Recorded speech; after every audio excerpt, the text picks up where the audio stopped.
Olá pessoal, vamos dar continuidade aí aos nossos estudos e o tema da aula de hoje é Japão, né?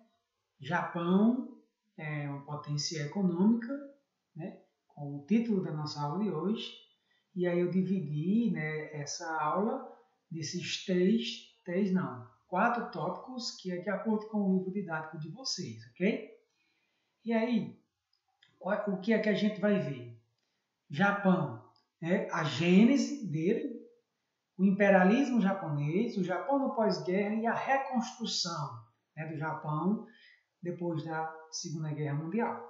Então, iniciando o primeiro tópico aqui, falando da gênese do Japão moderno, né, a origem do Japão moderno, e aí a origem do Japão moderno, ela remota, né, aqui ao século, entre o século XII ao século XIX, onde o Japão ele vivia sobre a forma de organização dos shogunatos, que era uma espécie de feudalismo, né, japonês.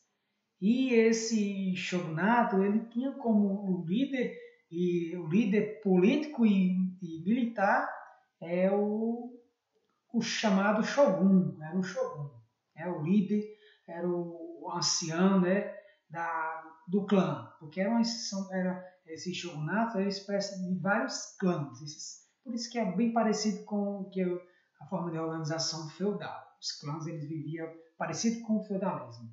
E aí,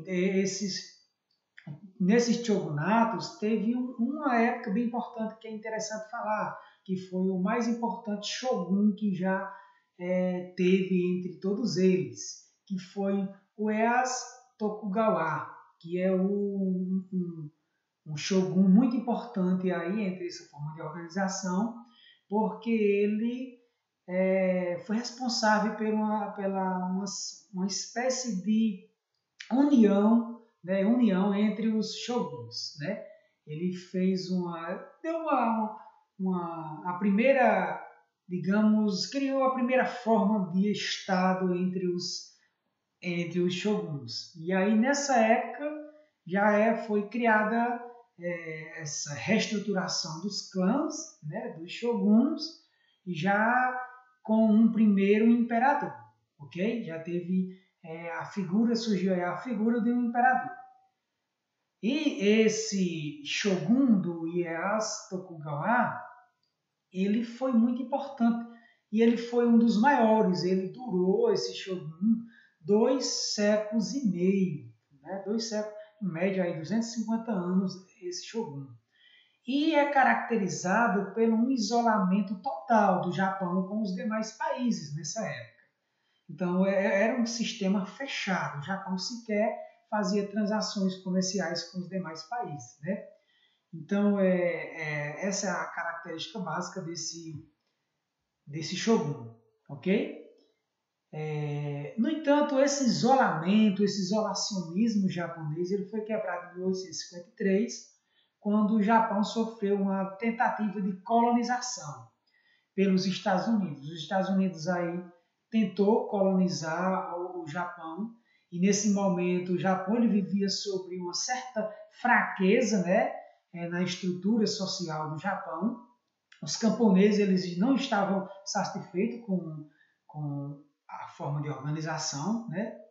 E nesse momento os camponeses, juntamente com os samurais, os samurais era a casta militar dentro do shogunato, era a espécie de polícia, né, dentro desse sistema, e juntamente com a classe liberal, uma classe liberal embrionária, né, informação aí, se uniram esses três, né, para derrubar o shogunato, né, a forma de organização do shogunato. Então veja bem, os camponeses, juntamente com os samurais e a classe liberal, se unem em prol de uma causa: acabar com os shogunatos. Essa foi chamada como a Revolução Meiji, né? Meiji. Essa revolução ela foi vitoriosa. Na realidade, nessa revolução, os revolucionários, né, que os camponeses, os samurais e a classe liberal, foram os vitoriosos. Em 1967, né, eles venceram a Revolução Meiji, né, chamada, e entregaram, né, eles entregaram o poder ao imperador da dinastia Meiji, né? Tem um erro aqui na palavra de cima, mas reconsidere, é Meiji mesmo, não. Por isso que eu falei Meiji e a Helena ali me atrapalhei um pouco, eu tinha escrito Meiji, mas é Meiji, né? Então eles entregam o poder ao imperador da dinastia Meiji. E aí essa inicia a era das dinastias, né, no Japão. E essa era Meiji, né, da dinastia Meiji, ela cria uma certa modernização no Japão. E o Japão inicia um período de modernização muito rápida, né, e cria-se um sistema constitucional, né, primeira Constituição, no entanto, sob a égide do imperador. O imperador, então, quando eu falo assim, cria um sistema constitucional, é um sistema baseado aí nos 3 poderes, executivo, legislativo e judiciário. Então, nesse momento, cria-se esse sistema, no entanto, ele é sob a égide do imperador. O imperador era o árbitro de todos os 3 poderes, ok? Então, era um ditador, era uma espécie de ditadura, ok? O imperador era como se fosse a representação do próprio Estado em si. Era como se fosse lá na época do absolutismo, né? Do absolutismo. O imperador aqui é uma figura política que é como se fosse o próprio Estado em si, ok? E nesse momento cria-se também, o que é muito importante falar, uma revolução, né, um sistema educacional, né? Cria-se aí um Ministério da Educação, inclusive, uma educação baseada na cultura nipônica, né, na cultura japonesa. E é interessante também falar que a cultura japonesa ela está no topo da hierarquia aqui. Nesse momento aqui, existe uma espécie de hierarquização da cultura e a cultura japonesa é colocada no topo. É tanto que na educação ela é vista dessa forma também, nesse momento quando foi criada. Outro ponto que merece falar dessa modernização é a questão da industrialização. Apesar de ser uma industrialização tardia, né, a Europa já estava industrializada, mas inicia-se uma industrialização rápida e principalmente na indústria de base, né, e o Japão aí se industrializa nesse momento. Outro ponto, seguindo aí as etapas do capitalismo, agora capitalismo financeiro, é introduzido no Japão um moderno sistema bancário e financeiro. Um sistema bancário e financeiro baseado, né, no sistema bancário europeu, né? E esse sistema bancário, né, vem coincidir aí com a fase do capitalismo financeiro. Outro ponto, uma modernização dos meios de transporte. E ainda hoje o Japão tem referência nos meios de transporte, né? E uma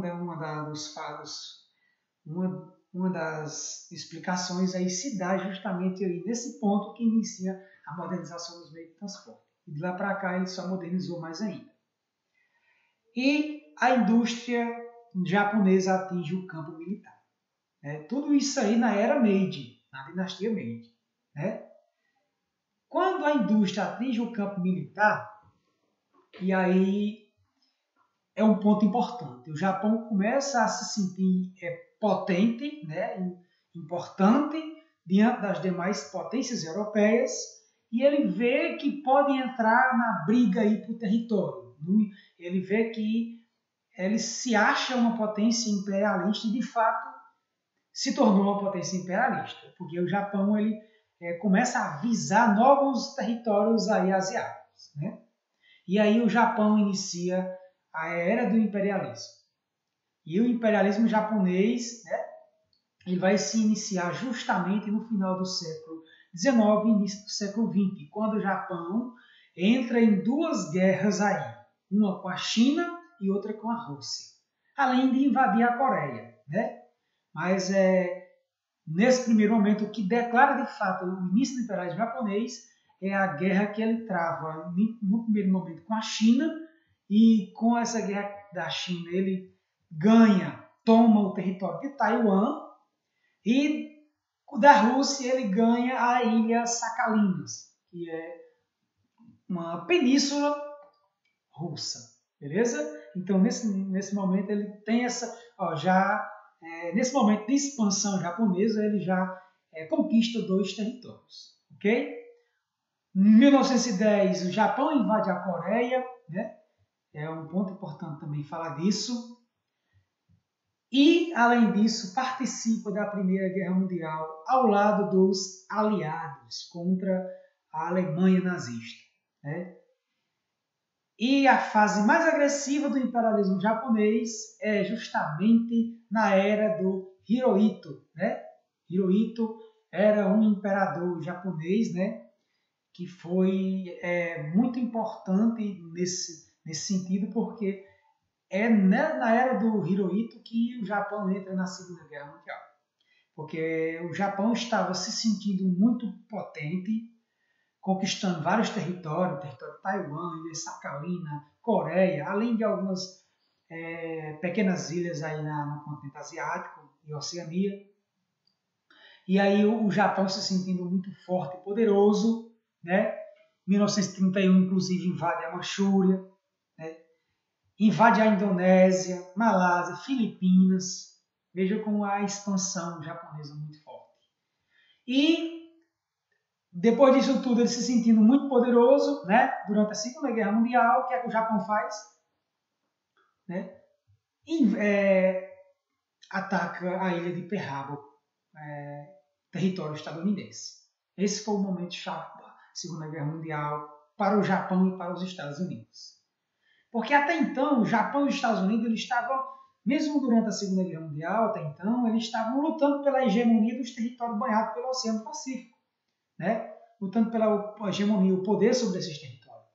Mas aí quando, pessoal, o Japão ataca a base militar de Pearl Harbor, né?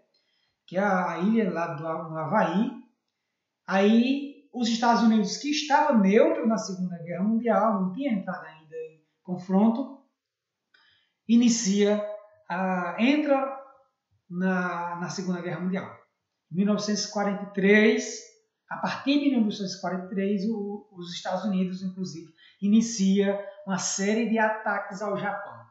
Os Estados Unidos, ele entra na Segunda Guerra Mundial, é como se fosse mas entra contra o Japão, né? Ele não entra na Segunda Guerra Mundial mais diretamente contra o Japão.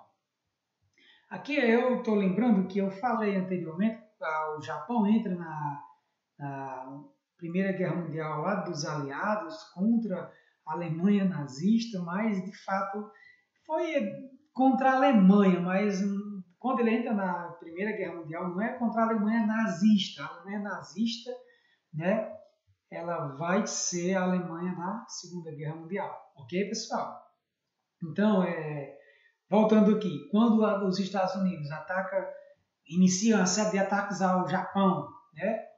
E esses ataques culminam em agosto de 1945, com os fatídicos dias 6 e 9 de agosto. Dia 6, Estados Unidos lançam uma bomba atômica em Hiroshima e dia 9, uma em Nagasaki. E aí, essas duas bombas devastam o território japonês, mais de 200 mil mortos, milhares de feridos e contaminados pela radioatividade, e é o fim do expansionismo japonês. Então o Japão erra feio quando ataca a base de Pearl Harbor.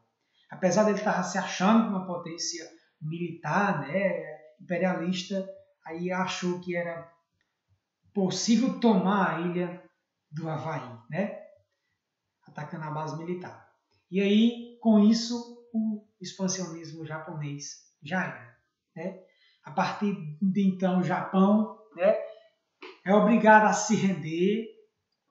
Os Estados Unidos obrigam o Japão a se render na Segunda Guerra Mundial, e a rendição do Hirohito se deu em troca do trono. Já os Estados Unidos dizem, você se rende e, no entanto, você não vai ser executado, nem preso, nem enfim.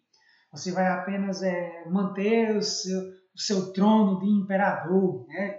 Seu trono de imperador, você vai manter a sua coroa. No entanto, a gente sabe que isso era só um trono simbólico, né? A gente sabe que a monarquia japonesa, a partir de então, ela ficou apenas decorativa, né? Não tinha de fato poder mais sobre o Japão. Porque o Japão foi ocupado pelas forças estadunidenses até 1952, ele esteve sob a ocupação de forças estadunidenses. E aí, quando os Estados Unidos colocam um governo, né, tipo uma espécie de representante dele, e aí ele deixa o território estadunidense em 1952. E, nesse momento, redigiu-se uma nova Constituição. Né? Esse momento, quando eu falo, é no período em que o Japão esteve sobre as forças americanas, de 45 a 52. Nesse momento, redigiu-se uma nova Constituição e foi criado partidos políticos, que até então não tinha. Né? As eleições, né, passou a fazer parte da vida dos japoneses. E aí o regime de monarquia imperialista passa a ser uma monarquia parlamentar com eleições, né? Veja como o Japão passou aí por uma série de mudanças. E o Japão ele foi obrigado a renunciar constitucionalmente à guerra, né? Na lei. E além disso, ele também foi obrigado a limitar os investimentos em armas, em investimentos militares. Outra coisa foi a dissolução dos zaibatus, que era uma forma de oligopólio, era um monopólio industrial. Né? As indústrias eram organizadas na forma de monopólios familiares, que era diretamente ligada aos imperadores. Né? Beleza? Então, tudo isso foi as mudanças que aconteceu aí no cenário do pós-guerra. Lembrando, pessoal, que quando a gente diz que o Japão ele foi obrigado a renunciar constitucionalmente à guerra, a limitar os investimentos militares, não quer dizer que ele parou de investir em defesa. O Japão continua investindo em defesa, inclusive hoje o Japão é uma potência militar e é comum, beleza? Então tudo isso aí foi o que aconteceu no Japão pós-guerra. Eu vejo tanto de mudanças e essas mudanças fez com que o Japão, né, se reconstruísse muito rápido, né? Se reconstruísse muito rápido no pós-guerra. Por quê? 20 anos depois da Segunda Guerra Mundial, depois da devastação japonesa, o Japão ele consegue o feito de chegar à segunda maior economia do mundo, inclusive isso aí é tido como um milagre japonês. 20 anos pós-guerra ele chega à segunda maior economia do mundo. De que forma? Sendo uma economia baseada na exportação muito agressiva, o Japão com muitos parceiros econômicos, né? Muitas transações comerciais, diferentemente do que era aquela época lá no Japão isolado. O Japão agora é um Japão muito efetivo no mercado mundial, com transações financeiras, econômicas, né? Com vários países, muitas parcerias. Além disso, o forte auxílio financeiro dos Estados Unidos, que os Estados Unidos ficou financiando o Japão, porque os Estados Unidos ele tinha interesse ali no Japão por se tratar de Guerra Fria, e o Japão ali era uma potência, ali próximo da China, das Coreias, né? Então era importante ter um apoio ali diretamente na Ásia, ok? Então ele tinha um forte auxílio financeiro, né, dos Estados Unidos. Outra coisa é que o Japão ele tinha uma política econômica baseada no câmbio fixo. Como era essa política? O câmbio fixo. Primeiro, o câmbio é uma espécie de transação financeira, né? Uma troca de moeda, né? Comercialização de moeda. E o câmbio existe de duas formas, fixo e flutuante. No câmbio fixo,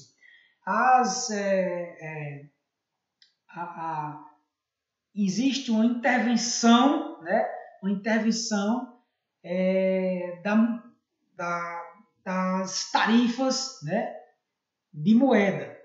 Uma intervenção pelo próprio Estado. O Estado ele intervém na moeda, né? Já no câmbio flutuante, a moeda ela segue aí os padrões das bolsas de valores do mercado financeiro, ok? E no câmbio fixo existe a intervenção da moeda. E no caso do Japão, de que forma era a intervenção? Mantinha a moeda japonesa barata, né? A moeda japonesa barata para, com isso, ganhar com as exportações, ok? Então essa era a medida japonesa. Uma moeda de câmbio fixo, deixando a moeda japonesa desvalorizada para lucrar com as exportações. Resumindo. Com isso, o Japão teve longos períodos de crescimento econômico que girava no torno dos 9% ao ano. E isso, inclusive, chegou aí em Japão, segunda metade do... Aliás, por volta de 1975, 1980, o Japão chegou a ser a segunda maior economia do mundo, né? E esse sucesso econômico japonês ele vai se dar aí, principalmente no período da Guerra Fria, quando os Estados Unidos estavam muito inseridos aí naquele confronto ideológico militar com a Rússia, e o Japão chegou a ser a segunda maior economia do mundo, com um espaço industrial muito forte. Viu-se no espaço americano muitos produtos japoneses entrando no mercado americano, e o mercado americano começa a ser pressionado pelo mercado japonês, né? No entanto, o Japão, 1991, ele entra numa crise sem precedente, uma crise econômica. Uma crise que, de certa forma, já teve sinais de recuperação, mas, no entanto, ele ainda hoje está sofrendo economicamente com a crise. Não é mais o Japão da década de 70 a 80. Não é mais ele. Até porque você sabe que a China é a segunda maior economia do mundo e não é mais o Japão. Porque se o Japão ainda estivesse nesse mesmo nível de crescimento, seria ainda a segunda maior economia do mundo. Ok? Deu para entender, pessoal, como o Japão conseguiu, de fato, o efeito de milagre japonês, o que foi que aconteceu para ele conseguir tudo isso. Então, lembrando, só resumindo, modelo econômico baseado na exportação agressiva com muitos parceiros, auxílio financeiro dos Estados Unidos, uma política econômica de câmbio fixo. Com isso, ele teve muito tempo um crescimento econômico de 9% ao ano. E na época da Guerra Fria, o Japão ele consegue expandir o espaço industrial, inclusive no próprio espaço americano, né? E hoje o Japão ele tem uma indústria de base muito moderna. A indústria de base japonesa é a maior do mundo, para você ter uma ideia, né? E isso fez do Japão ser, de fato, em 1975, ser a segunda maior economia do mundo, ganhando o nome de milagre japonês. Isso é a reconstrução japonesa. O Japão conseguiu se reconstituir depois da Segunda Guerra Mundial. Beleza, pessoal? Se você for hoje em Hiroshima e Nagasaki, você não diz que aquelas duas cidades foram devastadas na Segunda Guerra Mundial. Então, por hoje era só. Fiquem com Deus e até a próxima. Valeu, galera!